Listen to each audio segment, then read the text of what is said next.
Цените на основните прехранбени производи, металите, електричната енергија и горивата растат со поголемо темпо од прогнозите. Драматичен раст има на цената на струјата за 26,9%, како и капиталните производи, како што се алати, машини и готови производи од 74,6%. Граѓаните се свесни за покачувањето на цените, но стравуваат до колку и до кога тоа ќе трае.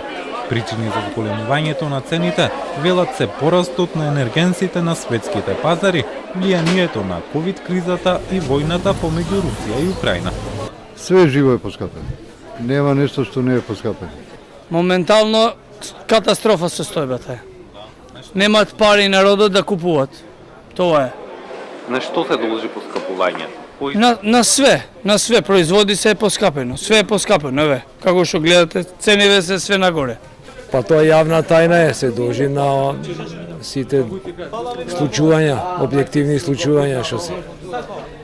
Економската криза, војната во Украина, енергетската криза и така натака, и тоа се сведува на цените на производите.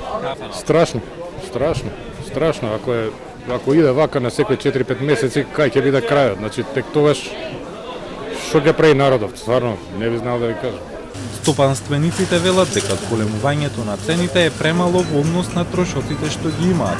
Тие ја повикаа владата итно да го поддржи бизнисот со конкретни и директни мерки, затоа што доколку продолжи трендот на поскапување, многу фирми ќе се затворат и граѓаните ќе останат без работа.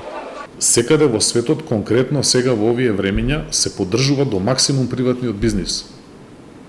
Тоа е есенција во општеството. Тој создава реална вредност, а не да администрација да се поддржува, што е крајно несериозно, бидејќи со тие се задолжува државата да дава плати во изголемува плати во администрација.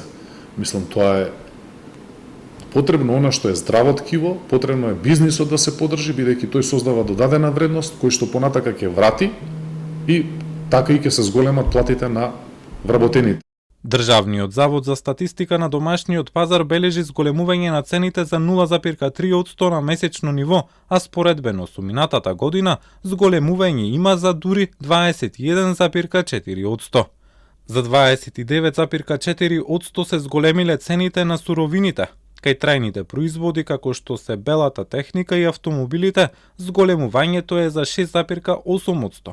Додека пак за 12,6% се зголемиле цените кај нетрајните производи, како што се храната, облеката и обувките.